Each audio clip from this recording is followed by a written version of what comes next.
우리는 부자의 꿈을 이루는데 별 도움이 안 되는 세상에 살고 있습니다. 정부는 해마다 나라 빚을 늘려가고 그 부담은 국민에게 지워집니다. 학교에서 우리는 이것저것 많이 배우지만 정작 우리에게 가장 중요한 어떻게 하면 부유하고 행복하게 되는가를 배울 수 없습니다.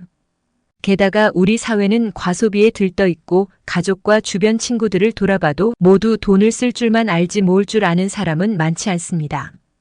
오늘 내용은 보도 셰퍼가 쓴 책 돈에서 가져왔습니다. 보도 셰퍼는 20대에 헤어날 수 없을 정도로 심각한 빚을 가지고 있었습니다. 하지만 그는 나이 30에 자신이 가진 돈의 이자만으로도 살아갈 수 있는 부를 얻게 됩니다. 그 경험을 바탕으로 쓰여진 이 책은 발간 즉시 유럽 각국에서 베스트셀러가 되었습니다. 기대가 되신다면 구독과 좋아요 부탁드립니다. 생각부터 바꾸는 것이 돈 벌기의 첫걸음이다. 당신이 생각하는 방식이 현재의 당신을 만들었습니다. 사람들은 끊임없이 자신과 대화하며 살아갑니다.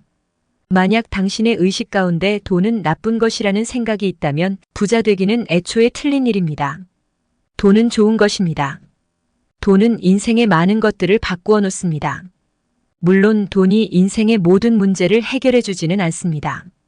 돈은 인생의 여러 문제들을 좀 더 잘 다스릴 수 있는 기반이 됩니다. 그러나 돈 문제가 인생에 끼어 있는 한 당신은 결코 자유롭거나 행복할 수 없습니다. 돈은 큰 자신감을 갖게 하고 남들에게 더 많은 인정을 받게 하며 인생의 여러 가능성을 누릴 수 있게 합니다. 스스로 책임지는 사람만 부자가 된다. 모든 책임은 항상 나 자신에게 있다는 사실을 제대로 인식하지 못하면 재산을 모으는 것은 불가능합니다. 책임은 국가나 주변 여건, 건강이나 경제적 상황이 아닌 바로 나 자신에게 있습니다. 당신은 아니 그럼 코로나나 우크라이나 전쟁, 경제위기 같은 재앙이 내 책임이란 말인가? 라고 항의할 수도 있습니다. 사건 자체에 대한 책임이 당신에게 있는 것은 아니지만 그 사건을 해석하고 대응하는 방식에 있어서는 책임이 당신에게 있습니다. 우리에게 무슨 일이 닥치든 상황을 어떻게 해석하고 어떻게 대응했느냐에 대한 책임은 항상 우리 자신에게 있습니다. 책임이 있는 사람에게 권한도 있습니다. 남에게 책임을 미루는 것은 그 사람에게 권한을 넘기는 것입니다. 바로 이 때문에 나는 모든 책임을 기꺼이 나 자신에게 돌립니다. 회사에 책임이 있다, 내 힘으로 어쩔 수 없는 일이었다, 몸이 아픈 걸 어쩌란 말이냐 등등은 자기 권한을 다른 무언가에 넘기는 것입니다. 과거의 실수와 그 결과에도 권한을 주지 말아야 합니다. 실수의 결과에 대한 대응은 이후 삶의 질에 영향을 미칩니다. 과거 실수에 대해 더 이상 자신이 컨트롤할 수 없다고 생각하면 과거 실수에 질질 끌려다니게 됩니다. 책임지지 않는 삶은 무기력합니다. 우리가 책임을 스스로 떠안는 순간 모든 과거의 잡념들은 그 권한을 잃게 됩니다. 수입이 아니라 저축을 통해서 부자가 된다. 돈을 많이 버는 것만으로는 아무도 부자가 되지 못합니다. 돈을 붙잡아 둘 때만 부자가 됩니다. 너무나 많은 사람들이 돈을 많이 벌면 만사가 해결된다고 믿습니다. 하지만 실제론 수입이 많아질수록 소비 수준도 덩달아 높아집니다. 저축하지 않는 사람들이 유일하게 가지고 있는 것은 빚입니다. 당신이 100만 원 벌 때 10만 원 저축하는 것보다 1000만 원을 벌어서 100만 원을 저축하기가 훨씬 더 힘듭니다. 그러므로 지금 당장 저축을 시작해야 합니다. 저축은 모든 부자들이 지닌 미덕이다. 워렌 버핏은 미국 최고의 갑부입니다. 그는 어떻게 그렇게 큰 부자가 되었을까요? 저축하고 투자하라 그리고 또 저축하고 투자하라 이것이 그의 비결이었습니다. 그는 어렸을 때부터 아르바이트를 하며 일단 잡은 돈은 단 1달러도 절대 놓지 않았습니다. 그가 보기에 쓰라고 있는 돈은 한 푼도 없었고 모두 미래를 위해서 투자할 돈뿐이었습니다. 그는 자동차도 없이 살았습니다. 자동차값 1000만 원 때문이 아니라 1000만 원이 20년 뒤에 갖게 될 가치 때문이었습니다. 베르너 폰 지멘스, 로베르트 보쉬, 하인츠 닉스도르프, 요한 야콥스, 하일리히 네슬레 등등 수많은 창업자들의 공통점은 모두 저축하고 또 저축한 사람들입니다.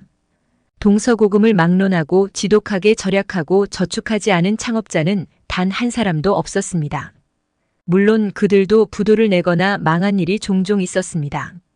그러나 그들에게 소비로 인한 빚은 없었습니다. 그들은 절약하는 검소한 생활을 했습니다. 저축으로 자신에게 대가를 지불하라.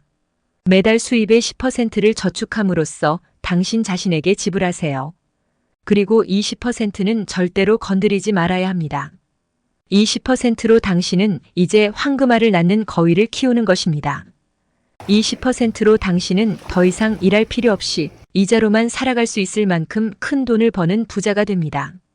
수입을 높이는 방법. 권리 대신 의무를 생각하라. 자신의 권리에 대해 집착하는 것은 당신에게 득이 되지 않습니다. 회사가 당신을 위해 무엇을 할 수 있는지 묻지 말고 당신이 회사를 위해 무엇을 할 수 있는지 물어야 합니다. 그 이유는 그런 자세가 당신의 발전에 훨씬 더 도움이 되기 때문입니다. 그래야 더 많이 벌 수 있고 성장할 수 있습니다. 8시간의 대가를 받으면 10시간 일하라.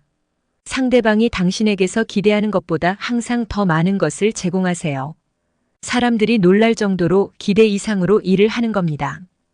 회사에 너무 많이 봉사하는 것이 아닌가 걱정하지 마세요.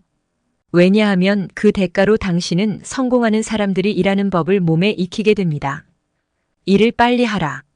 일상적인 일들을 아주 시급한 일로 만들 수 있는 능력은 성공의 비결입니다. 자신의 모토를 가능한 한 빨리로 정하세요. 당신이 일하는 속도에 사람들이 놀라게 하세요. 많이 하고 빨리 하는 사람은 실수도 많이 할 수 있습니다. 실수도 좋은 것입니다.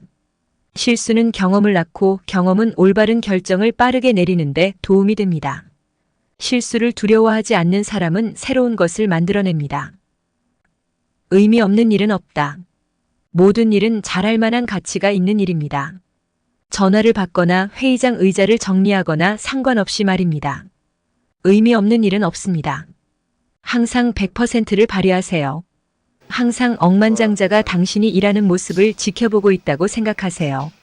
그가 지금 당신을 자기 회사의 파트너로 정할 것인지 결정하려 한다고 생각하세요. 모든 일을 아주 특이하게 잘 해내는 것입니다. 모든 일을 남과 다르게 하세요. 모든 일을 눈에 띄게 하세요. 오직 눈에 띄는 일만이 다른 사람의 인상에 남습니다. 없어서는 안 될 사람이 되라. 자신의 업무 분야에 대한 책임을 떠맡으세요. 눈에 띄는 사람이 되세요. 없으면 안 될 사람이 되세요. 책임을 자신에게 끌어와서 당신 영향력의 범위를 넓혀야 합니다.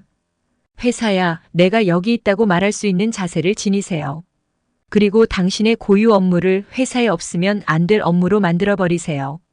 책에는 당신이 저축한 돈과 늘어난 수입을 어떻게 불리고 키울 수 있는지 구체적인 방법들이 나와 있습니다.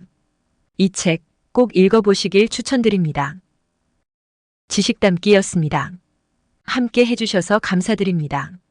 영상이 좋으셨다면 구독과 좋아요, 공유 부탁드립니다.